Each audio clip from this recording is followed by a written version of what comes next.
Hello, കാലാവസ്ഥാ നിരീക്ഷണ കേന്ദ്രമല്ലേ? അയ്യോ ആന്നേ, പറ. ഇവിടെ വയറ്റിലെ വെള്ളം കയറി കേട്ടോ. ഇതെങ്ങനെ ഇറങ്ങിപ്പോവും? വയറ്റിൽ വെള്ളം കയറിയാ ഇറങ്ങിപ്പോകാനുള്ള കാര്യങ്ങളൊക്കെ ദൈവം തമ്പുരാൻ ഇട്ടിട്ടുണ്ടല്ലോ. അയ്യോ അതല്ല, വയറ്റിലല്ല, പിന്നെ? വയറ്റിലെ ജംഗ്ഷനിൽ വെള്ളം കയറി. ഇതെങ്ങനെ ഇറങ്ങിപ്പോവും? ഞാനൊരു ചൂരവടിയായിട്ട് അങ്ങോട്ട് വന്നിട്ട് അടിച്ചിറക്കട്ടെ അവിടുന്ന്. അതിന് പേപ്പട്ടിയല്ലേ ഇവിടെ ചത്തടവ് കേട്ടടാ നാറി. എന്റെ ദൈവമേ, നേരം വെളുക്കുമ്പോ തൊട്ട് ഓരോ കോൾ ഇങ്ങോട്ട് വന്നോടും. മഴ പോയി. അടുത്ത കോള്. ഹലോ ഹലോ, കാലാവസ്ഥാ നിരീക്ഷണ കേന്ദ്രമല്ലേ? ആ, അങ്ങനെ പറഞ്ഞ ഒരു കെട്ടിട. വാ പറ. സാറേ, കുട്ടനാട് ഉണ്ണിയാണേ വിളിക്കുന്നത്. മുട്ടനാടിന്റെ ഉണ്ണിയൊക്കെ ഫോൺ ചെയ്ത് തുടങ്ങിയപ്പോ. അയ്യോ അങ്ങനല്ലേ, ഇത് ചോര കുടിക്കുന്നല്ലേ? അയ്യോ അങ്ങനല്ല. പിന്നെ സാറേ, കുട്ടനാട് ഉണ്ണി എന്റെ പേരാ. ആ, ഉണ്ണി പറ. ഉണ്ണി എന്നാ വിളിച്ചേ? സാറേ, ഞങ്ങളുടെ ഈ ഭാഗത്ത് മഴയിൽ ഒരു മഴ തരാമോ? അയ്യോ നടക്കുകയല്ല കേട്ടോ.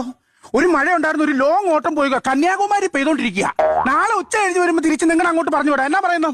പളനിക്ക് പോവാൻ ട്രാവലർ ബുക്കാൻ വിളിച്ചല്ലേ? മഴയ്ക്ക് വേണ്ടിട്ട് വിളിച്ചാണ്. എന്റെ സുഹൃത്തെ, നിങ്ങൾ പറയുന്ന പോലെ പെട്ടെന്നൊന്നും മഴ പെയ്യത്തില്ല.